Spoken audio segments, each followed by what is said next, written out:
A reencarnação é muito importante, na verdade é importantíssima. Precisamos saber mais, compreender melhor, tomar consciência de que passado, presente e futuro estão interrelacionados. A reencarnação não é um dogma religioso, nem mesmo uma simples elucubração filosófica. A reencarnação é uma das fundamentais leis da vida e que atua em todos os setores. Cada passo dado, cada decisão tomada, cada ato pode sofrer a influência de vida ou de vidas anteriores e certamente trará consequências também nas reencarnações futuras, as vidas sucessivas, porque elas, as vidas, são solidárias entre si. Na verdade, nós só temos uma vida com V maiúsculo, que é a eternidade do espírito. E se tem um lugar ou uma situação em que ela é direta e fortemente influenciada, afetada pelas vivências das vidas pretéritas e que influenciará as futuras, é a família. Por isso, hoje no Tema Livre, temos 10 perguntas, exatamente sobre esse assunto. Quer um exemplo? Por que certas famílias reencarnam filhos congenitamente portadores de doenças graves? É karma deles ou dos pais?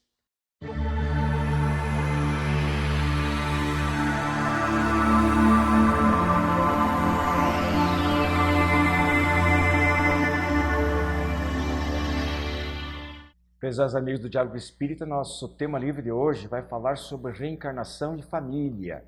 Muito interessante o tema e eu estou aqui na companhia do Irajá e do Parchen para nos ajudar a responder as questões que a gente preparou aí.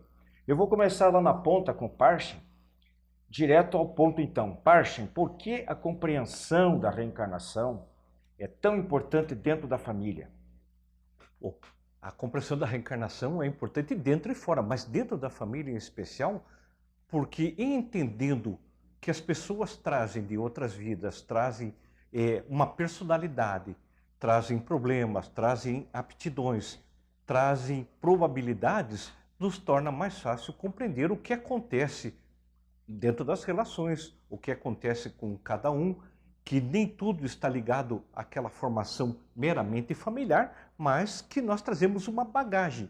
Ao entender que cada um tem uma bagagem, tem uma história, não é? Nós nos dispomos mais a compreender as dificuldades que ocorrem. Então é importantíssimo porque nós sabemos que o comportamento de cada um não é determinado só pelo presente, mas também pelo que trazemos do nosso passado. Irajá, mais ou menos apanhando o que o Parchen acabou de colocar, né, a importância da reencarnação, aí trazendo para um terreno mais prático, digamos assim, né? Então, por que tem famílias que parece que tudo corre às mil maravilhas, tudo num clima de harmonia, todo mundo se conversa, se entende, se tolera, se ajuda, e por que em outras a convivência é tão difícil, mesmo considerando que houve aquela escolha prévia, né? Começa normalmente a formação do lar com um casamento, um matrimônio, com a união, seja ela oficializada ou não. E parece que deveria ser um mar de rosas e às vezes vira uma batalha campal. Exatamente. O Parchen falou uma coisa essencial. Cada um tem a sua história. Só que eu vou ampliar um pouco mais isso. As histórias estão entrelaçadas. Então, muitas vezes, no núcleo familiar, que é a base de toda a sociedade, nós temos as nossas histórias já entrelaçadas desde vidas anteriores, que nós precisamos fazer ajustes, nos melhorarmos, principalmente na parte moral. Então, muitas vezes, há esses conflitos dentro da família. Justamente porque essas histórias no passado foram negativas. E por que muitas das histórias são positivas? Justamente porque não só como é que eu vou dizer? Não só de brigas de... Eu queria usar um termo mais suave. Mas também existem aqueles familiares que vêm para ajudar o grupo familiar. Então, esse elemento... E os que vêm para serem ajudados, né? Que esses são os problemas, né? Esses são os problemas. Os que vêm ajudar não é problema. É para ajudar. Agora, o problema é aquele que vem cheio realmente de deficiências morais ou intelectuais, com karmas a serem quitados e que precisa do apoio de alguém especial. Aí que entra geralmente o papel da mãe, né? Exatamente. Então, por isso que em muitas famílias, esse elemento que veio para ajudar, ele termina se sobrepondo e harmoniza essa família. Leva ela para o lado positivo. A gente poderia, vamos ver se depois a gente sobra um tempinho, a gente pode até estender um pouquinho esses comentários muito interessantes, porque família é vital. Todo mundo sabe da importância que tem a família, né? Tem algumas pessoas que conseguem viver sozinhas, completamente solitárias, mas são poucos casos, é minoria, e além disso, até há alguns estudos dizendo que, por exemplo, solteiros vivem menos, até tempo de vida dos solteiros é menor do que as pessoas casadas. Mas há outros estudos, inclusive. Agora, espiritualmente falando, Parchin, como nós devemos proceder no caso da convivência difícil, é isso aí que o Irajá adiantou, onde, em geral, todo mundo grita e ninguém tem razão. É um ditadinho popular, né? Como é que faz? Porque muitas vezes ninguém admite que ele está errado, né? É questão de orgulho, de combate ao seu amor próprio. O entendimento espiritual e espírita é muito importante nisso aí, né? Fundamental. Fundamental. Quando nós estamos num ambiente conflituoso, né, como foi dito, normalmente já vem de compromissos anteriores, ou muitas vezes a desarmonia nesse próprio momento, a compreensão de que nós estamos para fazer a nossa evolução e ajudar a evolução dos outros é fundamental. Tem um ditado antigo que diz assim, quando um não quer, dois não brigam. E nós temos que ser aqueles que não querem brigar. Pacífico, espírito pacífico. Bem-aventurados os pacíficos. Tá? Porque é exatamente com isso que você começa a irradiar ao teu redor a calma, a tranquilidade, começa a irradiar o exemplo, começa a irradiar tolerância. Se você quer resolver no grito, vai atrair mais grito. Quando nós muitas vezes nos submetemos, e aí não é covardia, não, é o bom senso, é o equilíbrio e pelo menos a vontade de evoluir a nós mesmos, e você passa a ser um processo de aceitação. Primeiro você sofre menos, quando você entende isso. Você se revolta menos e você muda a tua energia. E como se muda o ambiente de conflito? Todos vão mudar ao mesmo tempo? Não. Alguém tem que ser a semente, alguém tem que ser o equilíbrio. E à medida que as pessoas percebem isso, você vai ganhando espaço para o bem. Eu conheço dentro do movimento duas pessoas, pai e filho, que estavam muito brigados. E de repente eles se encontraram na nossa casa espírita e não se falavam. E de repente o filho fez um pequeno sinal de cumprimento ao pai. O pai criou coragem e foi conversar. Então o gesto de ceder. Um pequeno gesto, um pequeno né? gesto, muito pequeno gesto. Está reconciliando uma pai família. E filho. É interessante, né? Essa situação das relações humanas, a gente está falando especificamente aqui de família, a gente pode ver aí em outros programas, né? Que ela se estende a todos os grupos sociais, né? As regras basicamente são as mesmas, só que só na família ela se reveste de uma importância realmente transcendental. Não é isso, Irajá? Exatamente. Com certeza. Porque, como eu falei no início, a família é a base da sociedade. É ali onde estão os encontros, é ali onde estão os acertos, é ali onde está o crescimento, o aprendizado. É o cadinho de burilamento do ser humano, do espírito que é imortal, né? Sem a menor dúvida. Sem a menor dúvida. Agora, contigo ainda, já que a gente está falando aí de pessoas, de espíritos que se prontificam no plano espiritual, antes de reencarnar, de aceitar alguns casos mais difíceis, né? Digamos assim. A maternidade e a paternidade de modo geral, mas ela se sobressai principalmente em alguns casos em que a gente vê uma dedicação extremada, né? por parte de ambos, mas também de pais, mas geralmente é o papel da mãe. A maternidade e a paternidade, o que eu quero te perguntar é isso, eles constituem apenas vínculos biológicos, né, da vida simplesmente ao corpo do indivíduo, ou eles caracterizam uma missão espiritual? Olha, no nosso livro dos Espíritos, na questão 582, pergunta: pode-se considerar como missão a paternidade? A resposta é, sem contestação possível, uma verdadeira missão. Então, mais do que a parte biológica, a missão é dada. E muitas vezes a missão até é solicitada. Sim. Por nós, futuros pais e mães, que pedimos aos espíritos virem junto conosco, para através do nosso amor, do nosso ensinamento, fazermos com que a pessoa se melhore a cada encarnação. É isso. Nós vamos falar um pouquinho mais depois do nosso intervalo, curtinho, a gente volta em seguidinha, sobre maternidade e paternidade. Aguarde. A Casa Editora Oclarim divulga há mais de um século a luz e o conhecimento da doutrina espírita com valioso conteúdo, de belíssimos romances a esclarecedoras obras doutrinárias. Conheça, divulgue e compartilhe a lucidez do Espiritismo. Casa Editora Oclarim. Acesse www.oclarim.com.br.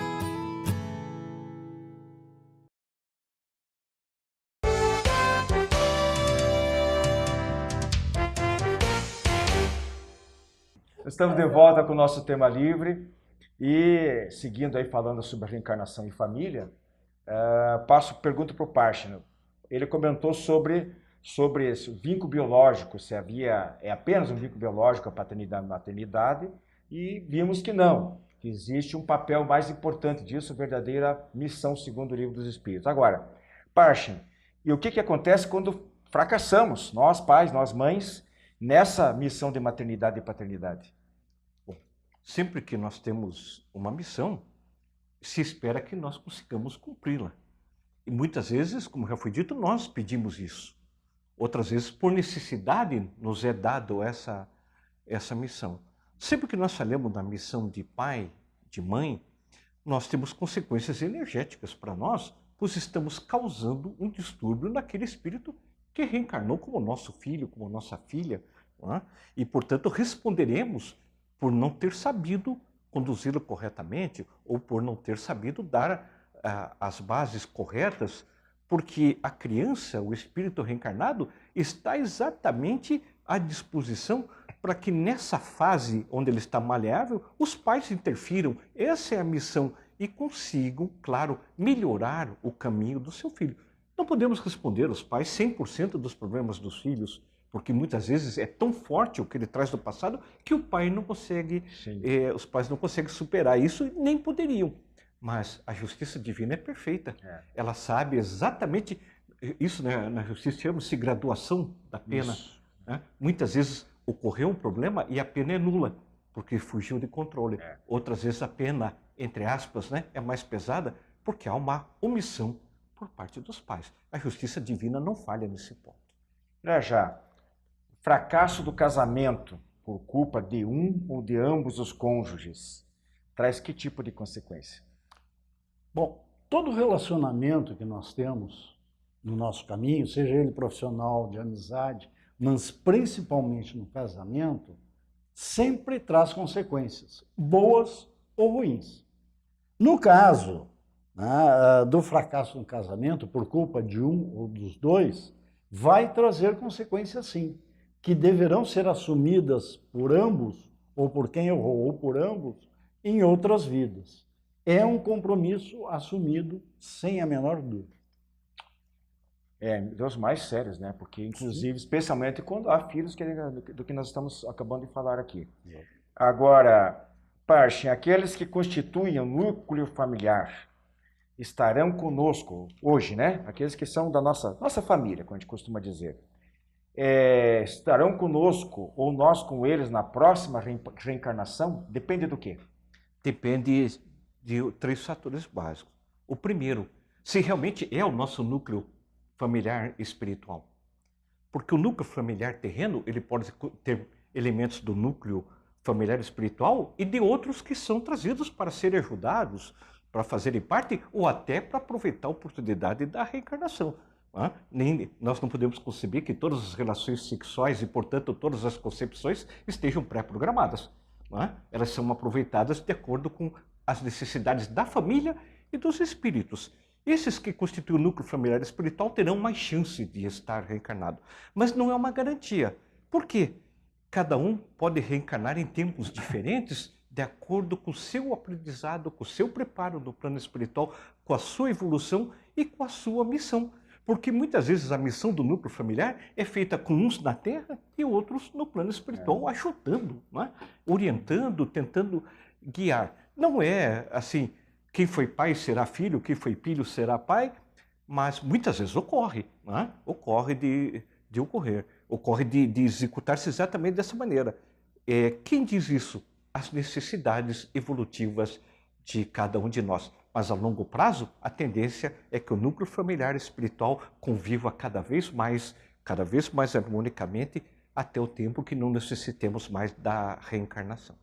Porque se estabelece laço de afinidade, né? Então Sim. há um laço afetivo muito forte. Não é aquelas situações mais quase que casuais, digamos assim.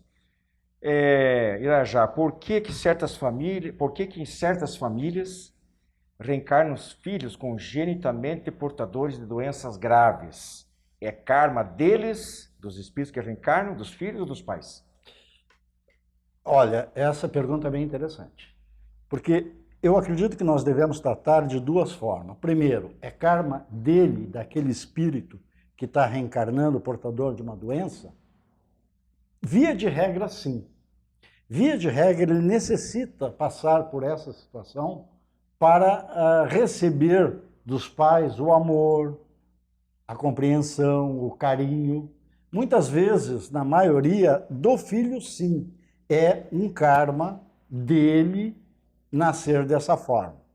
Com relação aos pais, aí pode ser tanto um karma quanto uma missão.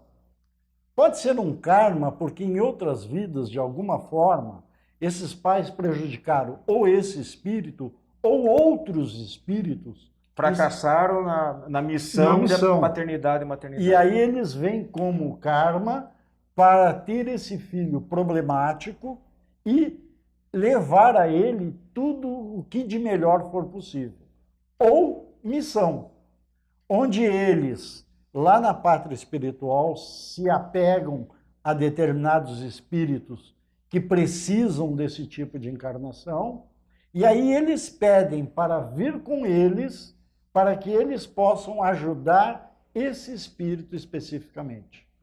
Não sei se você concorda comigo, mas é uma espécie de adoção espiritual, né? Exato. Não havia, talvez, ligação entre eles, mas um espírito um pouco mais elevado, ele se condói com o sofrimento daqueles, por questão de fraternidade, de amor humanitário, e resolve acolher no seu lar, naquela reencarnação, pelo menos, e às vezes pode até perpetuar para as seguintes, né? Aquela palavra que a gente sempre tem que ter em mente, caridade. Caridade. Caridade é o amor em movimento, isso eu não canso de dizer. Agora, Parche, uma perguntinha comprida aqui, a resposta não sei.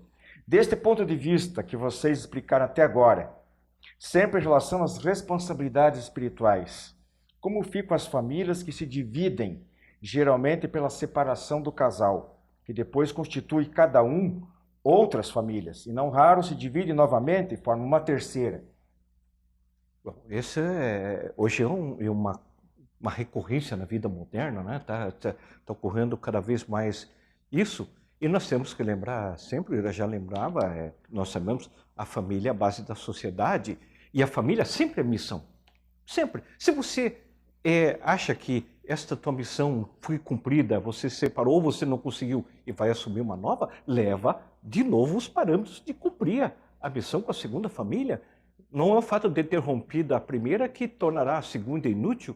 E talvez, muitas vezes, a primeira família foi mal constituída, apenas pela atração física, apenas pela atração financeira, e realmente não era uma família a ser constituída, né? E até tiveram filhos fortuitamente que o plano espiritual não perde a oportunidade de encarnar alguém. Né? Há uma demanda muito grande disso e sempre terá um espírito precisando passar por aquilo.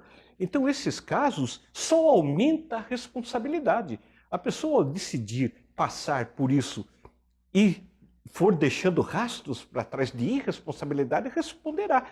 Se ela realmente resolver que ela não deu certo na primeira, mas tenta a segunda e consegue, ela, por certo, ganhará mérito que compensará aquele primeiro fracasso. Bom, aí eu tenho uma pergunta final aqui, nosso tempo está... Olha, a conversa está boa, viu? Gostaria de perguntar em cima das perguntas que eu fiz. Um dia a gente vai ter que voltar, pelo menos, para algumas delas. E a pergunta última que eu tenho para vocês dois aí, pode cada um responder um pouquinho. Qual a receita, então, afinal, para uma família se constituir uma família feliz? Existe alguma forma mágica? Olha, eu diria basicamente 3 palavras. Diga.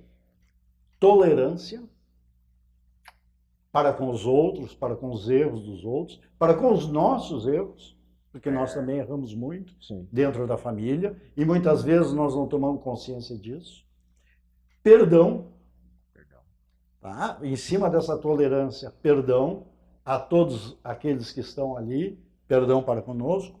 E a última palavra é aquela palavra amor, sem dúvida nenhuma. Tolerância, perdão, amor. Concorda, Paty? Tem alguma coisa a acrescentar? Inteiramente. Né? Isso significa exercitar o amor na sua melhor forma dentro da família, que é exatamente a forma da caridade, né? Onde se aplica esse trio, né, de virtudes que temos que exercitar para que nós possamos cumprir bem com a missão familiar. E lembrar que cada um de nós compõe a sua própria história, né? E cada um tem o dom de ser capaz de ser feliz. Então sejamos felizes e vamos compor a nossa história. Vamos atrair mais músicos e compositores para a nossa orquestra. Gente, a família, o lar, é o laboratório onde o espírito se exercita, onde ele faz os melhores exercícios para progredir espiritualmente.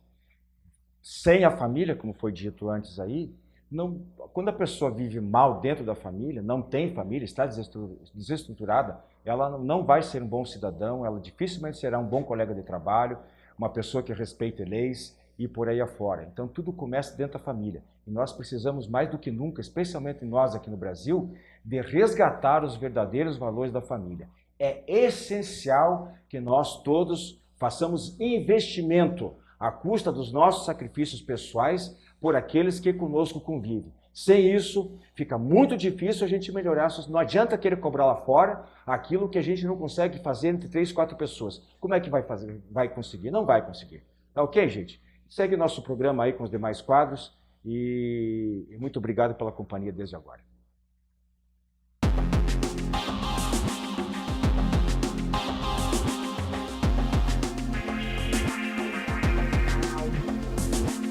Olá, amigos. No quadro O Espiritismo Responde de hoje, nos enviaram uma questão extremamente grave, que nos preocupa muito e nos atinge a todos. Quando uma pessoa sofre com uma doença degenerativa grave e pede para deixar que morra em paz, a família deve ou não deve fazer a sua vontade? É uma questão muito séria e que, num certo sentido, abrange o conceito da eutanásia. Na questão 953 do Livro dos Espíritos, Kardec perguntou: quando uma pessoa se vê diante de um fim inevitável e horrível, será culpada se abreviar de alguns instantes os seus sofrimentos, apressando voluntariamente a sua morte? E os espíritos responderam: é sempre culpado aquele que abrevia a sua existência. E há sempre uma falta de resignação e de submissão à vontade de Deus, se não vivemos todo o tempo possível que nos é determinado na Terra.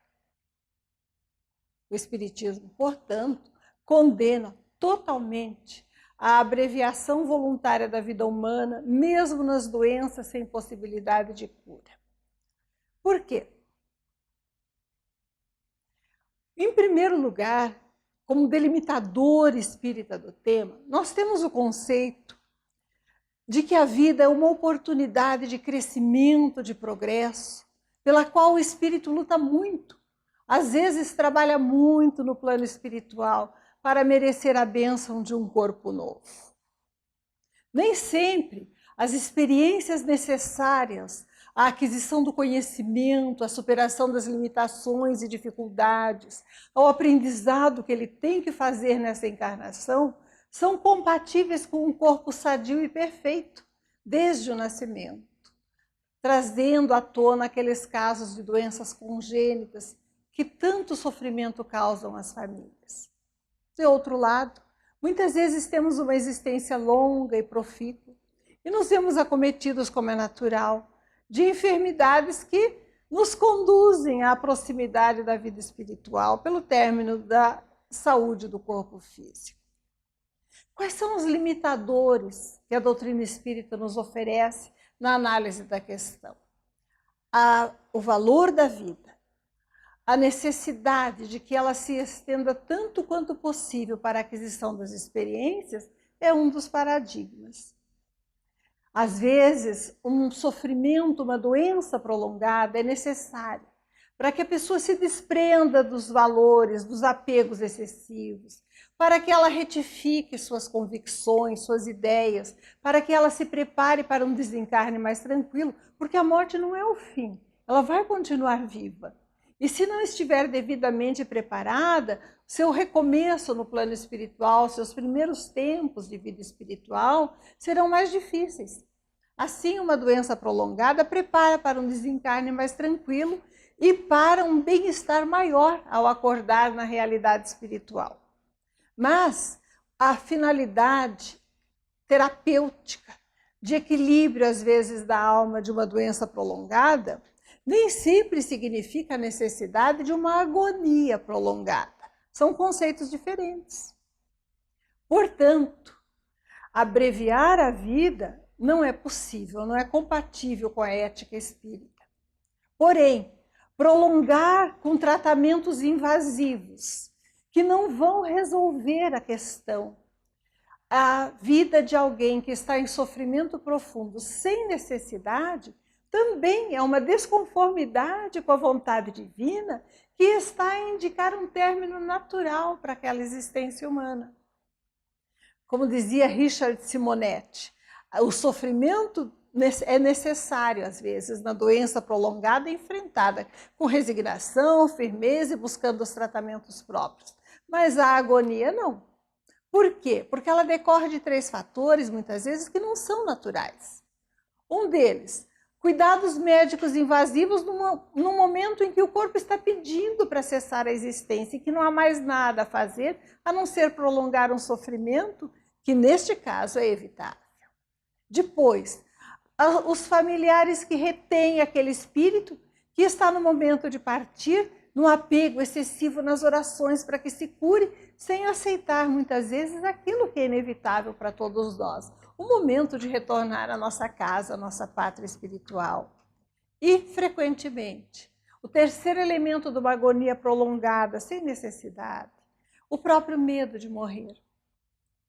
A doutrina espírita nos esclarece, então, que temos que valorizar a vida, mas não precisamos ter medo da morte, porque a morte não existe. Continuamos vivos, nossos amados nos rodeiam, nos mandam mensagens e, livres do peso de um corpo que não lhes serve mais, continuam a sua jornada saudáveis, perfeitos, em reunião com aqueles que os amam. Portanto, na doutrina espírita, jamais a eutanásia e sempre os cuidados que possam proporcionar uma morte digna, sem sofrimento desnecessário. Sofrimento bem enfrentado, agonia não prolongada desnecessariamente. Fiquem conosco, muita paz.